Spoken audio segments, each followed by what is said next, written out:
topeta sei maigwatidzo? Mazvita dhoko, ini ndoda kuti kuvanasikana kunyanya panyaya tiri kukurukura yehusband material, iwewe mukutarisa kwako zvinonzi rudo ibofu asi wanano izarura meso. Kana wazoda zvekuroorwa usarambe uri bofu mwanangu, nekuti mumba uchada maziso. Chakanyatso make sure kuti munhu wandiri kuti ndinoda uyu murume uyu, ndinowanzoti kuvanasikana usatsvage murume waunoda zvekufa, nekuti chokwadi uchafa.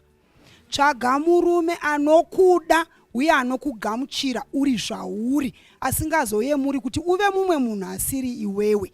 Uye pakusarudza murume, tsvaga baba vevana vako mangwana, tsvaga mukuwasha wababa vako naamai vako. Patiri kuti mukuwasha, tiri kuti zvino ukandiunzira mukuwasha asingazive chiuno chake, asingazive kuti rinonwiwa chingani uye nguvai, iwe unoda kuti auye uzondiuchira, auone kuti watsarudza wakavhara maziso. Saka husband material, nokuti murume ndiye anounza chouviri pamba, anototarisirwa. Asi uyu anomuka ari pamusuwo webhawa, iwe uchingoti matters of the heart, hakuna zvakadaro.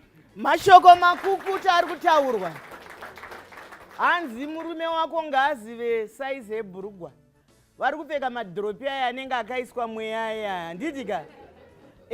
Ukavakatenderera kudai muona mitsetse yamusingafaniri kuti muone mitsetse. Anoombera seiko, ndo zviri kutaurwa kana mai.